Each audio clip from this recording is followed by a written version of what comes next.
नमस्कार दोस्तों, आपके साथ मैं हूं साक्षी जोशी और इस वक्त संविधान की विजय हुई है, लोकतंत्र की विजय हुई है। और वो इसलिए कि चुनाव आयोग पर एसआईआर के मुद्दे पर जिस तरह से आरोप लग रहे थे और चुनाव आयोग क्या कर रहा था, कुछ नहीं, उस पर सुप्रीम कोर्ट ने फटकार लगा दी है, डंडा मार दिया है और सीधा वही किया है जो करना चाहिए था। बहुत सारी सीट्स हैं, सिर्फ एक सीट नहीं है, बहुत सारी सीट्स हैं। तो ये नेशनल लेवल पे किया जा रहा है, सिस्टमैटिकली किया जा रहा है। इलेक्शन कमीशन जानता है, हम जानते हैं। पहले सबूत नहीं था, अब क्लियरली सबूत है और हम कॉन्स्टिट्यूशन की रक्षा कर रहे हैं। One man one vote constitution का फाउंडेशन है और इलेक्शन कमीशन की ड्यूटी है कि वो one man one vote enforce करें और उन्होंने नहीं किया है, उन्होंने अपनी ड्यूटी नहीं की है। तो हम सिर्फ कॉन्स्टिट्यूशन को प्रोटेक्ट कर रहे हैं, उसकी रक्षा कर रहे हैं, संविधान की रक्षा कर रहे हैं और हम करते रहेंगे, हम रुकेंगे नहीं। ऐसे तो बहुत अनलिमिटेड केसेस हैं, अभी पिक्चर बाकी है। सुप्रीम कोर्ट ने कहा है कि 65 लाख बिहार के वोटर्स जो डिलीट किए गए हैं उनके नामों की सूची जारी करे। यह सबसे बड़ी जीत इस वक्त आपकी है, लोकतंत्र की है। दूसरी बात कहा है कि उनके सभी के नामों के आगे कारण बताए कि आखिर इनके नाम हटाए क्यों गए। जो आपके पास ड्राफ्ट है इनके नामों की सूची का, तो सभी 65 लाख बिहार के उन वोटर्स जिनके नाम काटे हैं आपने, क्यों काटे हैं, उनके नामों के आगे उसका कारण आपको बताना होगा। वहीं जिला स्तर पर मंगलवार तक ये लिस्ट जारी करनी होगी चुनाव आयोग को। चौथी बड़ी बात इसके अंदर यह है कि इस पूरी सूची को प्रखंड और पंचायत स्तर पर उनके जो कार्यालय हैं उनमें लगाने को कहा गया है। पांचवी बड़ी बात एक ये है इसमें कि अखबार और टीवी, इन सभी माध्यमों से जितना प्रचार किया जा सकता है इस बात का, वो करने को कहा गया है। अदालत ने आयोग से ऐसा भी करने को कहा है कि मतदाता वोटर आईडी कार्ड नंबर, यानी जो एपिक नंबर जिसको आप कहते हैं, उससे अपना नाम आसानी से खोज सकें। लिस्ट बिल्कुल ऐसी होनी चाहिए, दुरुस्त होनी चाहिए। और वहीं इसमें बड़ी बात यह है कि आधार, जिसके बारे में एक मुख्य मांग थी कि आधार जैसे डॉक्यूमेंट्स इस्तेमाल होने देने चाहिए, तो ये भी एक प्रोविजन अब सामने आ चुका है। तो आप ये कह सकते हैं कि हाँ, एसआईआर की जो पूरी प्रक्रिया है उस पर रोक नहीं लगाई है, लेकिन एसआईआर की प्रक्रिया में जो लूप होल्स थे, जितने बड़े मुद्दे थे जिसको लेकर विपक्ष लामबंद था, सड़क पर था, प्रोटेस्ट कर रहा था और लगातार कह रहा था कि हम इस तरह की प्रक्रिया अगर होंगे तो हम चुनाव नहीं होने देंगे क्योंकि ये कंप्लीटली वोट चोरी है।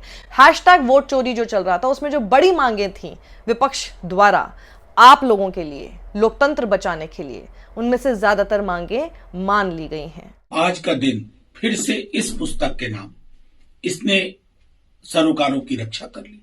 भारतीय संविधान में जो मताधिकार, जो सबसे खूबसूरत अधिकार है, उस पर काले बादल मंडरा रहे थे, आज वो छटे हैं। मैं समझता हूं कि एक नजीर भी पेश हुई। इस पूरे मुद्दे पर चुनाव आयोग कहां खड़ा है? चुनाव आयोग के लिए यह फैसला बहुत बड़ा सेटबैक है। अपनी किरकिरी करा ली है चुनाव आयोग ने, और उसमें भी ज्ञानेश कुमार ने। जैसे ज्ञानेश कुमार ने अपने लिए एक ईगो बैटल बना लिया था, ईगो का मुद्दा कर लिया था। देश में लोकतंत्र के सबसे बड़े काम कराने वाले एक संस्थान के वो मुखिया बनाए गए और उन्होंने उसे अपनी एक पर्सनल ईगो की जागीर बना लिया।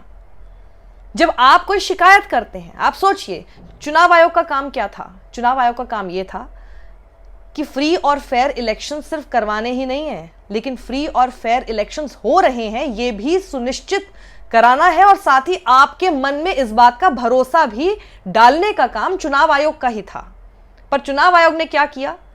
अपनी तरफ से बस जो करना था वो कर दिया। आपके मन में अगर कोई डाउट है उसको सुनने को वो राजी नहीं था।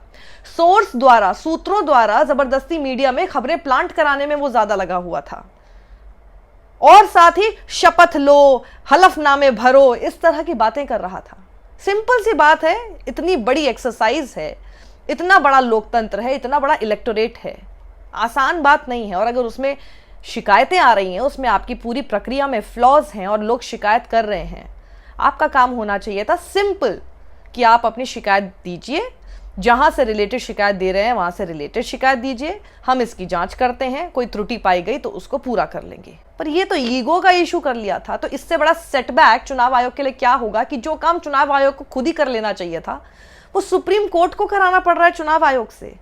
तो ये एक बहुत बड़ी, जिसे कहते हैं ना कि चुनाव आयोग के लिए किरकिरी है, उनके लिए ये बहुत ही शर्मनाक है, बिल्कुल मुंह छुपाने जैसा है कि चुनाव आयोग ने इतने बड़े इंस्टीट्यूशन को, और स्पेशली उसमें ज्ञानेश कुमार के लिए मैं कहूंगी, इस इतने बड़े इंस्टीट्यूशन को सिर्फ अपने ईगो के कारण कहां से कहां लाकर खड़ा कर दिया। और इसमें जीत विपक्ष की है, क्योंकि लगातार वोट चोरी अगर वो कह रहे हैं और अगर सुप्रीम कोर्ट ऐसी बात कह रहा है तो इसका मतलब है कि सुप्रीम कोर्ट ये बात मान रहा है कि ऐसी त्रुटियां हैं।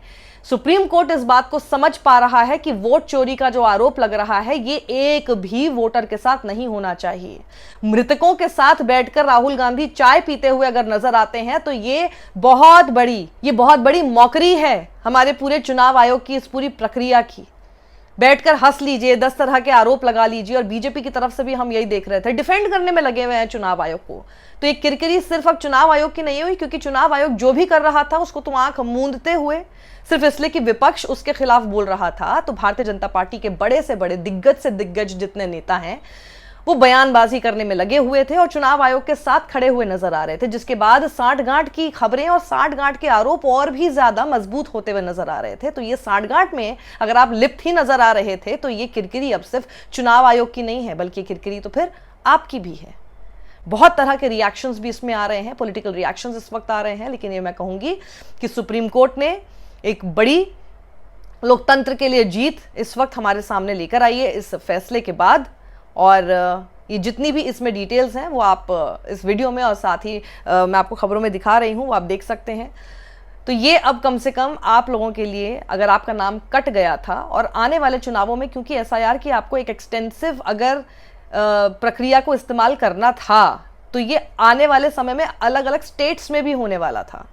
अलग अलग स्टेट्स में ये सारी चीज़ें होती और फिर देश भर के चुनाव में 2029 में भी होती, तो आप सब लोगों के भी नाम आगे चल के कट सकते थे। तो इसीलिए बिहार एक बहुत बड़ा, जिसे कहते हैं कि ट्रेलर था और एक ऐसा ग्राउंड था जिसमें कि सबकी नज़र होनी चाहिए थी, देश भर के लोगों की, कि आखिर ये पूरा एसआईआर का जो मामला है ये कहाँ पर पहुँचता है, क्योंकि उसके बाद सीधे ये आप लोगों तक पहुंचने वाला था। बिहार में किया ही इसलिए जा रहा था ताकि अगला निशाना हो सके बंगाल। आपको पता ही है अगले साल बंगाल में चुनाव है और बंगाल में किस तरह से भारतीय जनता पार्टी बहुत डेस्परेट है अपनी सरकार बनाने को लेकर, ये भी बात किसी से छुपी हुई नहीं है।